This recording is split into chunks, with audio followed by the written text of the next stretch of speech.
got on a plane for the first time when I was just 4 months old. My parents were told that traveling while the child, in this case me, was younger would be easier. So they took that opportunity to see as much of the world as possible. From Thailand to Portugal, from the US to Indonesia, I got to experience food, music, language, and all of the other wonderful components that form culture. My family, similar to many families, especially from this geography, have nomadism embedded in our blood. We have been constantly on the move for more than 4 generations, so me moving to Canada should not have come as a surprise to anyone. Yet, even though it was a gradual, semi-planned experience, it was a shocking process, to say the least. The constant interviews, trying to get my passports, student visas, electronic travel authentication, otherwise known as ETA, in check, trying to pick the best school for my future was the easy part. The hardest moments were the late nights, going through rental home listings, or trying to make sure that my cat was losing weight so that she could board the plane without issue, getting her vaccinations, and particularly the 24 hours before our flight. My mom and I were sitting on the floor, looking through anything and everything we could find, clothes, bits and pieces of trinkets, maybe a few pens and pencils, trying to figure out what parts of our identity to carefully place in bubble wraps, what parts to give away to friends and family, and what parts to store in the interim.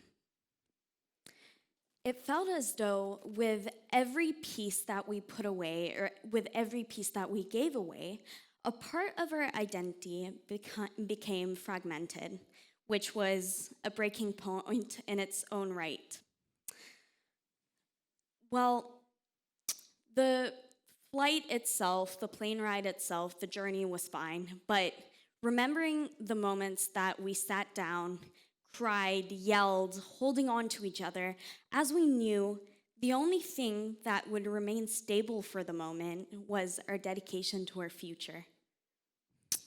With that same dedication guiding us, we made it to Canada. However, once we landed, I had even more questions. Was I excited to start anew, to form new connections, to learn about the customs of the country? Yes. Was I nervous about not really knowing what to expect, not being sure if I can balance preservation with adaptation? Also, yes. Introspecting now, almost a year later, I realized that it did get easier. Trying to start something, taking the first step, is always more difficult than continuing that same momentum.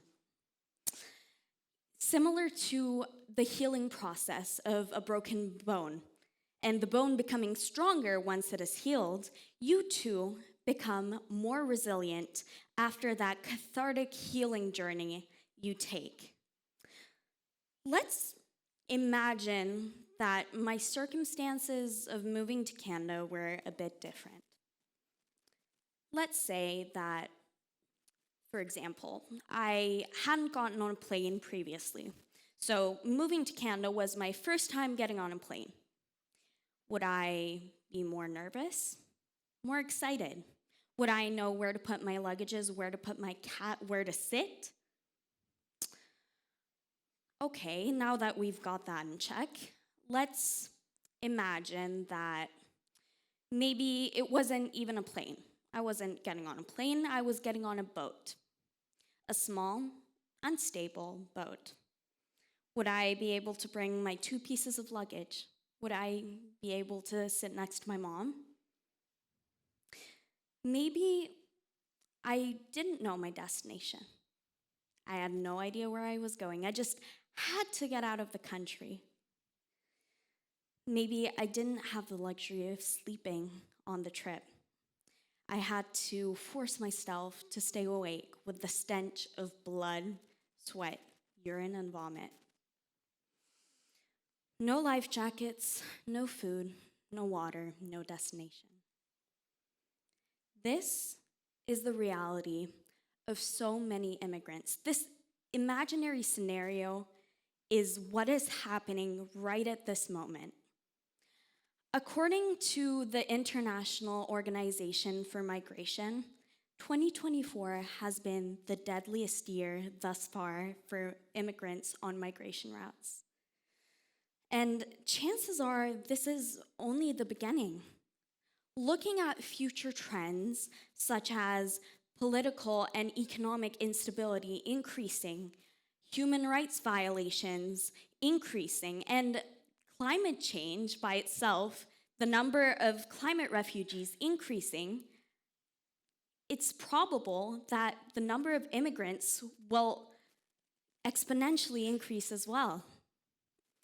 With this increase, although we can't really individually reset the effects of climate change, or we can't really broker peace deals between countries or continents, there are still actions we can take to foster a culture of empathy and support.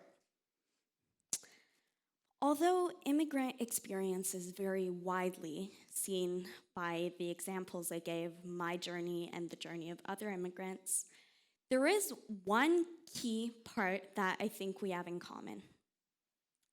Once you move, once you become the country, you turn into an immigrant. So that kind of becomes your epithet. To the naked eye, you become one single word, a foreigner. Now, this is not sudden. It's a gradual process.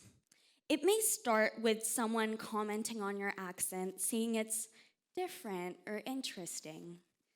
It may continue with overhearing people that you thought were your close friends talking about how immigrants or you and your family are trying to take away citizens' jobs.